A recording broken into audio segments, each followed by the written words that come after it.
Salmo 45, versículo 1.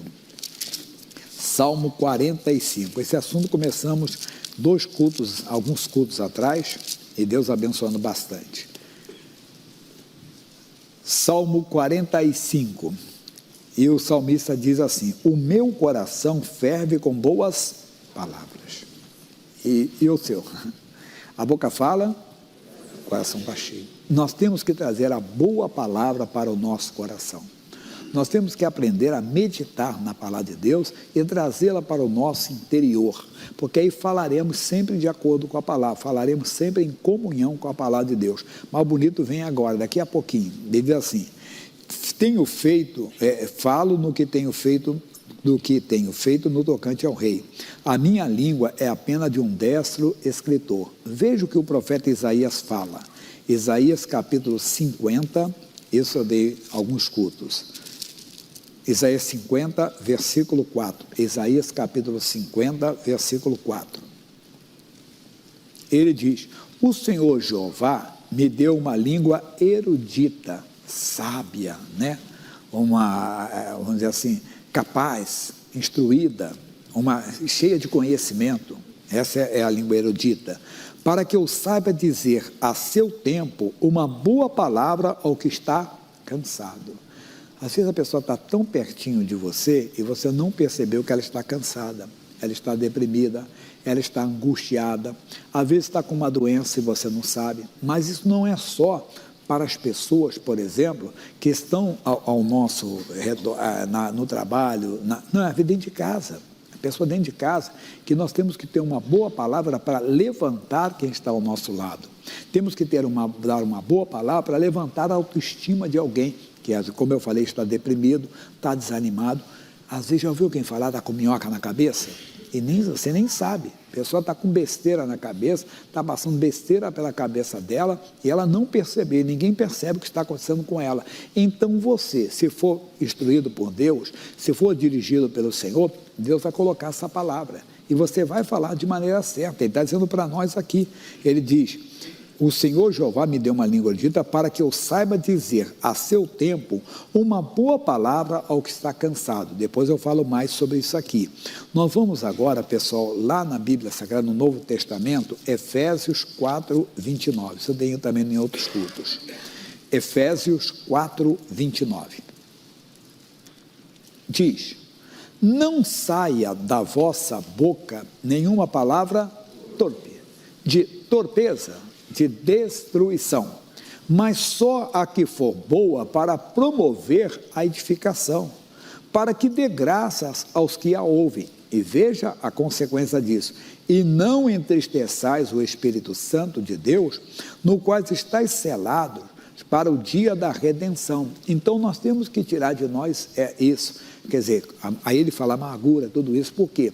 Porque quando nós ofendemos alguém com palavras, quando afrontamos alguém com palavras, nós estamos entristecendo o Espírito Santo. Porque o Espírito de Deus, ele coloca o quê? Em nós o amor. Ele coloca em nós a palavra de Deus. Para você falar a palavra de Deus para a pessoa que está precisando. Palavra que vai edificar, palavra que vai levantar. Um caso bem conhecido nosso é no segundo livro de Crônicas, capítulo 20.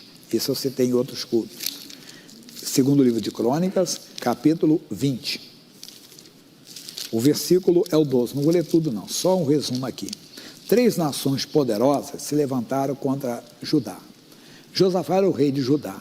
Ele conhecia Deus. Aí o que ele fez? Ele foi simplesmente, fez um confronto entre os fatos e a palavra. Ele começou a citar para Deus o que a lei de Deus falava, o que estava escrito na lei de Deus, as promessas de Deus para o povo de Judá, para o povo de Israel, para a descendência de Davi. E ele foi fazendo isso, um confronto entre os fatos e a palavra, os fatos e a palavra. Ele foi colocando tudo diante de Deus. E ele termina a oração assim: ah, Deus nosso, porventura não os julgarás? Porque em nós não há força perante essa grande multidão que vem contra nós. E não sabemos nós o que faremos, porém os nossos olhos estão postos em ti. E a oração dele foi uma oração tão convincente, uma oração tão produtiva, que diz: e todo Judá estava em pé, perante o Senhor, como também as suas crianças, as suas mulheres e os seus filhos. Quer dizer, o que nós falamos, não só com as pessoas, mas também o que falamos com Deus, as pessoas ouvem. E nós devemos de levantar as pessoas com as nossas palavras. Por isso Isaías diz, Deus me deu uma língua erudita. Deus me deu uma língua sábia, uma língua que constrói, que levanta as pessoas para consolar os que estão cansados, para dar forças para eles. Aí nós vamos um pouquinho mais no capítulo 32, no versículo 8. Capítulo 32, versículo 8. Diz assim, com ele está o braço da carne, mas conosco o Senhor nosso Deus, para nos ajudar e para guerrear nossas guerras. Vamos lá, pessoal? E o povo descansou nas palavras de Ezequias, rei de Judá. Você vê, as nossas palavras têm esse poder de levantar quem está caído do nosso lado, de levantar quem está deprimido, levantar a autoestima da pessoa, colocar a pessoa de pé, fazer a pessoa voltar para a vida. Por isso nós temos que estar na presença de Deus, orando, buscando a Deus edificação, buscando a Deus sabedoria para falarmos com a palavra de Deus. Mas tem mais, que eu quero dar para você agora. 1 Samuel 8. Esse foi o nosso estudo principal. 1 Samuel, capítulo 1, desculpe, versículo 8. O capítulo é 1. 1 Samuel, capítulo 1, versículo 8. Oi, vai lá, mamãe, você é um pouquinho com ela, senão vai ficar, criança é assim mesmo. 1 Samuel 1,8, diz assim, então Eucana, seu marido, lhe disse, Ana, por que choras? E por que não comes? E por que está mal o teu coração? Não te sou eu melhor do que 10 filhos? A Ana era uma mulher humilhada, uma mulher muito afrontada. A outra mulher que dava filhos para o marido, e ela não dava. Então a outra zombava dela, escarnecia dela, fazia isso, falava aquilo, e simplesmente, entenda bem, a Ana ficava muito, vamos dizer assim, triste com aquilo tudo. E ela era uma mulher amargurada. Aí a Ana toma uma posição. Então Ana se levantou, depois que comeram e beberam em Siló. E Eli, o sacerdote, estava sentado numa cadeira junto ao pilar do templo do Senhor. Ela, pois, com amargura de alma, orou ao Senhor e chorou abundantemente. E votou um voto dizendo, Senhor dos exércitos, se benignamente atentares para a aflição da tua serva, e de mim te lembrares, e da tua serva te não esqueceres, mas a tua serva deres um filho, varão, ao Senhor o darei todos os dias da sua vida, e sobre a sua cabeça não passará navalha. Mas isso não é para hoje, não. Esse tipo de voto não existe no dia de hoje, entenda. E sucedeu que, perseverando ela em orar perante o Senhor, Eli fez atenção à sua boca, porquanto Ana no seu coração falava, e só se moviam os seus lábios, porém não se ouvia a sua voz, pelo que Eli a teve por embriagada. Homem de Deus erra também. Ele não conseguiu ver isso, não conseguimos ver. Temos, vamos dizer assim, juízos precipitados, julgamos as pessoas, falamos o que não deveríamos de falar, verdade. Quantas vezes, né? Quer dizer, tomamos uma posição errada, ele tomou. E disse-lhe Eli, até quando estarás tu embriagada? Aparta de ti o teu vinho. Porém Ana respondeu e disse, não, Senhor meu, eu sou uma mulher atribulada de espírito, nem vinho, nem bebida forte tenho bebido, porém tenho derramado a minha alma perante o Senhor. Não tenhas, pois, a tua serva por filha de Belial, porque da multidão dos meus cuidados e do meu desgosto tenho falado até agora. Então respondeu Eli e disse, vai em paz, e o Deus de Israel te conceda a tua petição que lhe pediste. Opa, já viu alguém falar assim? Começou na carne, mas terminou no espírito. Voltou para a presença de Deus. E deu a palavra que deveria ter dado. Não tem que dar palavra. Tem gente que dá a palavra que tira a pessoa da igreja, né? Dá a palavra que tira a pessoa. Tem gente que não, que coloca a pessoa dentro da igreja. Tem gente que tira a pessoa da igreja. Aí então tem que ter sabedoria, pedir instrução para o Senhor. E aí diz assim, e disse ela, ache a tua serva graça em teus olhos. Assim a mulher se foi seu caminho e comeu, e o seu semblante já não era triste. O que ele conseguiu? Levantar a autoestima dela. Ela não comia, ela não se alimentava, de tão triste e amargurada que estava. Eu contei o caso de uma senhora que ninguém conhece, Nem eu a conheço pessoalmente, né? Através de WhatsApp, pedindo oração. Pastor Jaime, estamos no meio do ano, 6 meses. Ela disse, eu tomei banho 5 vezes, foi muito. Mas pastor Jaime, que é isso? Não, irmão, depressão faz isso. Ela não tem forças nem para se levantar para tomar um banho. A pessoa fica muito desanimada, fica muito abatida. É uma coisa triste. Mas o que ela pede? De uma boa palavra. De uma palavra que venha do Espírito de Deus, uma palavra instruída. Repare que a Ana não tinha o neném na barriga, mas ela já tinha a palavra no coração. Olha, eu volto aqui já já. Provérbios capítulo 12, versículo 25. Veja, você conhece esse versículo? A solicitude, a palavra é ansiedade. A ansiedade no coração do homem o abate. Mas uma boa palavra o alegra.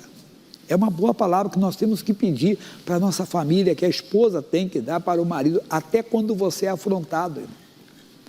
Até quando você é afrontado, você tem a resposta certa, a palavra dada por Deus, que você quebranta a pessoa. Eu contei a história de um homem que entrou numa igreja, nossa, um missionário que conta há muitos anos, eu estava com um revólver na mão. Como é que ele entrou na igreja? Eu não sei o que eu estou fazendo aqui, pastor, que Deus está aqui, porque Deus mandou. O que houve? Se eu vou matar aquela infeliz, aquela miserável, não sei o que. Disse, calma, rapaz, que é isso? Pensa ser diante de um homem tremendo com um revólver na mão. E o missionário falando com ele, ao mesmo tempo ali em espírito de oração. Deus me dá uma palavra, Deus me dá uma direção. O que é que eu vou falar com ele? Como é que eu vou falar com esse homem? Quer dizer, o que é que eu vou falar para ele? E ele está ali, de repente assim, sabe que eu vou matar com ela? Porque ela não vale nada. Aí o missionário, Deus deu a palavra. Mas o que ela fez? Me traiu, fez isso, aquilo, e eu vou acabar com a vida dela. Não faça isso. Pastor, por que eu não vou fazer? Ela não tem valor nenhum, ela não vale nada, não vale nada. Quando ele estava falando isso, Deus deu a palavra no coração dele. Ela falou, ela vale sim, ela vale 30 anos de cadeia para você. Ele parou, pegou o revólver, guardou. Pastor, você tem razão. Deixa ela viver o missionário valor. Deixa. Que ela se acerte, que ela se acerte com Deus. Quanto a você é a parte inocente, você não tem culpa de nada. Você é a parte inocente. Deu para entender? É a boa palavra, que mexe. Nós temos que pedir essa boa palavra. E é isso que o Provérbios falou. Mas também coloquei ali, Provérbios 15, 23, por favor. Diz, o homem se alegra na resposta da sua boca, e a palavra, a seu tempo, quão boa é. Olha que bonito. Mas ainda mais, esse eu não dei durante o dia. 2 Tessalonicenses 2,17. Segunda carta de Paulo aos Tessalonicenses, capítulo 2, versículo 17. Console o vosso coração e vos conforte em toda boa palavra e obra. Então você vê a importância de buscarmos a Deus, a importância de orarmos a Deus, de clamarmos ao Senhor para ter sempre a palavra na nossa boca.